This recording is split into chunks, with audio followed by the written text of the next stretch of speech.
प्यारे बच्चों, हम आज धर्म की बात करते हैं। धर्म क्या है?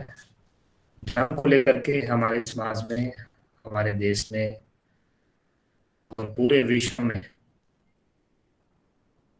बड़ी मिथ्या धारणाएं फैली हुई हैं। तो इन मिथ्या धारणाओं को तोड़ने के लिए हम धर्म की चर्चा करते हैं। भारतीय संस्कृति में दो सर्वोपरि तत्व हैं। नंबर एक धर्म और नंबर दो ईश्वर।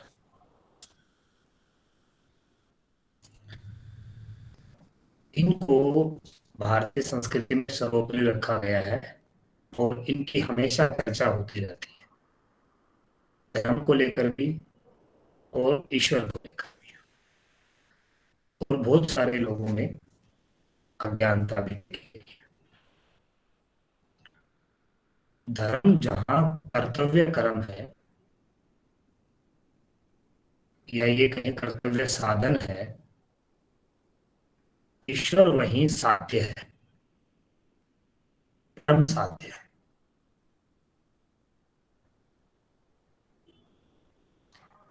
कर्तव्य कर्मों को करने से ही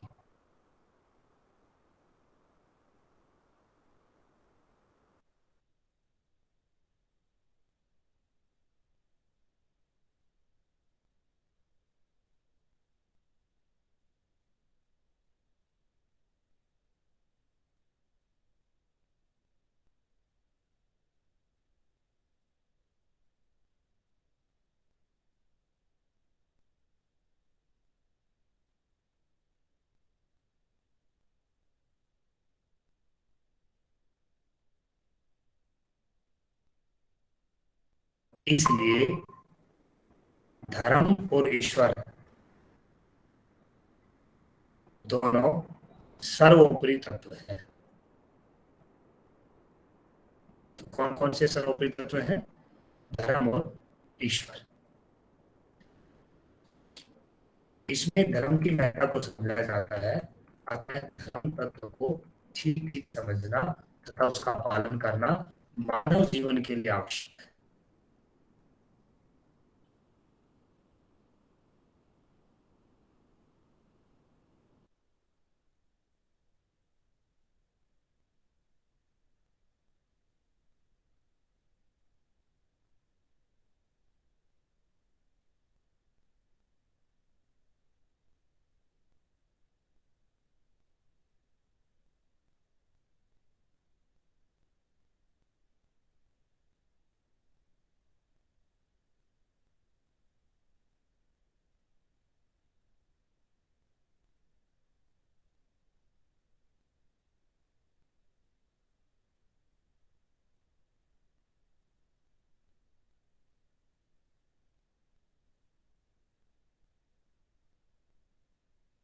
आवाज आ रही है किसी को? आज सर का नेटवर्क इशू लग रहा है। हाँ सर। सर लेफ्ट हुए ना?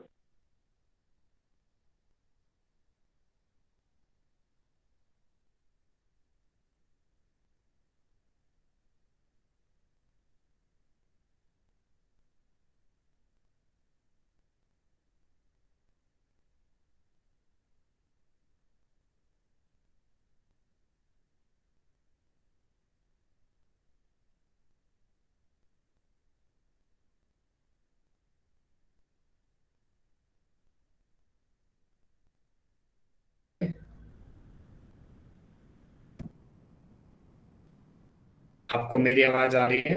जी सर। बार बार कनेक्शन पुअर होने के कारण से डिस्कनेक्ट हो पा रहे हैं। जी सर, आवाज कट रही थी। कोई बात नहीं बेटा। तो हम धर्म को बौद्धिक रूप से समझने का प्रयास करते हैं और बड़ी बड़ी डिबेट करते हैं, तर्क देते हैं, वितर्क देते हैं, कुतर्क देते हैं और धर्म को स्थापित करने और धर्म को अस्थापित करने की प्रयास करते हैं। जबकि धर्म तो स्थापित और अस्थापित की बात ही नहीं है। क्योंकि ध्यान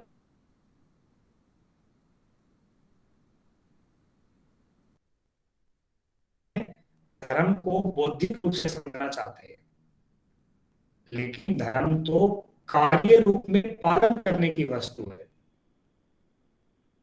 हम पालन नहीं करते हैं, हम पालन करने का प्रयास भी नहीं करते हैं। हम क्या करते हैं, हम तो उसको बुद्धि के स्तर पे समझना चाहते हैं, जबकि वो बुद्धि के स्तर पे समझने की ही चीज नहीं है, बल्कि वो कार्य रूप में पालन करने की वस्तु है।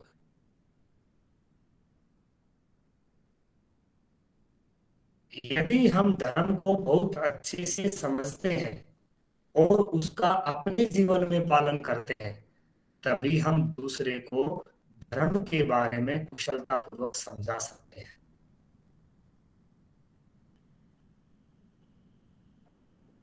क्योंकि यदि हम धर्महीन होते हैं तो हम धर्म के बारे में दूसरे को नहीं समझा सकते हैं।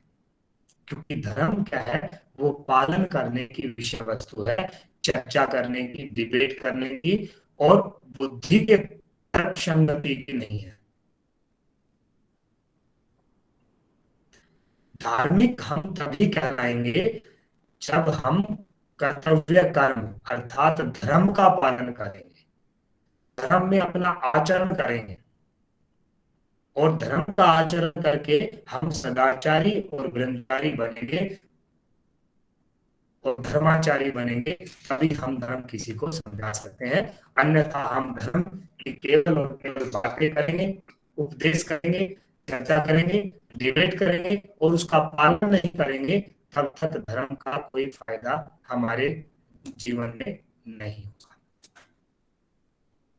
धर्म का शाब्दिक अर्थ क्या है? धर्म संस्कृत भाषा की ध्रीय धातु से बनता है, जिसका अर्थ होता है धारण करना, पालन करना और आश्रय देना। तो जो धारण करने की चीज है, जो पालन करने की चीज है, उसको बुद्धि के तर्क वितर्क से नहीं करना चाहिए, उसको तो धारण करना चाहिए, पालन करना चाहिए जीवन में। और आश्रय देना, इन तीनों का एक सा ही तात्पर्य है। जैसे अग्नि का धर्म है उष्णता, गर्मी, ताप, क्योंकि उष्णता ही अग्नि के अग्नित्व को धारण करती है, पालन करती है और आश्रय देती है, जिसके कारण से वह अग्नि कहलाती है।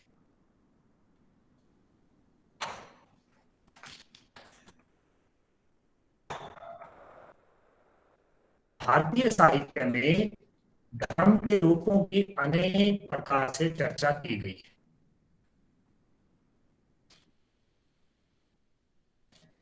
हम इस पृथ्वी पर वेदों के बाद मनुस्मृति की चर्चा करते हैं, क्योंकि ब्रह्मा जी के पुत्र थे मनु महाराज, और ये कहते हैं कि प्रकृति में पहले मनुष्य थे मनु। तो यदि मनुस्मृति की बात करते हैं, महर्षि मनु की बात करते हैं, तो महर्षि मनु जी मनुस्मृति में धर्म के 10 लक्षणों की बात करते हैं। धृति, क्षमा, दमो, अस्थेयम, शौच, इंद्रिय निग्रह, द्विविधा, सत्यम, अक्रोधो, दशकम, धर्मम लक्षण, अर्थात धर्म के 10 लक्षण बताए गए हैं। तो क्या है? धृति, क्षमा, दम, आस्तेय, शौच, इंद्रिय निग्रह, विद्या, सत्य और अक्रोध। और ये पालनीय है, 10 के 10 नियम। अब इसको थोड़ा सा डिटेल में देखते हैं। धृति क्या है? तो धृति है धैर्य रखना। कैसे धैर्य रखना? सुख में, दुख में, लाभ में, हानि में, जय में, पराजय में, इनमें धैर्य रखना क्या है? धृति। क्षमा क्या है? निर्बलों पर दया करना, सामर्थ्य होने पर भी दोषी द्वारा पश्चाताप करने पर दंड न देना। तो क्षमा करना अर्थात जो निर्बल है उनके ऊपर दया करना। तो जो निर्बल आदमी है उनपे दया का भाव रखना, और जो दोषी है यदि वो पश्चाताप कर लेते हैं और अपना दोष स्वीकार करते हैं तो उनको दंड न देना। लेकिन ध्यान रखना है, यहाँ पर क्षमा का मतलब अक्षम्य कार्यों के लिए क्षमा नहीं है।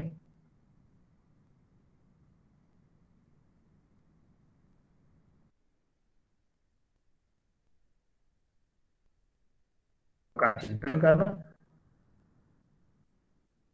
मनन करना और मन को वश में करना दम कहलाता है। शास्त्रीय, बिना आज्ञा किसी दूसरे की वस्तु का प्रयोग न करना। सोच, मन, वाणी, शरीर और वह वातावरण को शुद्ध रखना। इंद्रिय निग्रह, हाथ, पांव, आंख, मुख, नाक आदि को अच्छे कार्यों में लगाना, अर्थात बाह्य विषय वस्तुओं से हटा करके इंद्रियों को अपने वश में रखना, ज्ञान इंद्रियों, कर्म इंद्रियों को अपने वश में रखना और अंतर्मुखी करना। कि हर काम बुद्धि पूर्वक करना, वह बुद्धि के द्वारा निर्णय करना क्या सही है और क्या गलत है, और उसके अनुरूप ही अपने कार्यों को करना। और बुद्धि में सोच विचार कर कार्य करना है। और बुद्धि को बढ़ाने हेतु प्राणायाम, सात्विक भोजन, प्रार्थना और ईश्वर की उपासना करना भी बुद्धि कहलाता है। विद्या, ईश्वर द्वारा बनाए गए प्रत्येक पदार्थ का ज्ञान प्राप्त करना तथा उनसे उपयोग लेना। शुद्ध ज्ञान, शुद्ध कर्म और शुद्ध उपासना को जानना और करना। सत्य, सदैव सत्य में प्रिय बोलना, जो हम जानते हैं उसको वैसा ही अपने द्वारा कहना सत्य कहलाता है। क्रोध, इच्छा विघात से उत्पन्न क्रोध का त्याग करना, अर्थात कई बार कार्य नहीं बनता है तो हम क्रोध करते हैं, उनको छोड़ देना, बिना काम के क्रोध न करना। तो ये धर्म के 10 लक्षण महर्षि मनु ने बताए। इसी प्रकार से अन्य शास्त्रों में भी धर्म की चर्चा प्राप्त होती है। हम अब बात करते हैं महाभारत की। धारणार्थ धर्म है, इत्याहु धर्मो धार्ये प्रजा। महाभारत में कहते हैं कि जो धारण किया जाए, जिस प्रजाएं धारण की हुई हो,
आवाज आ रही भाई?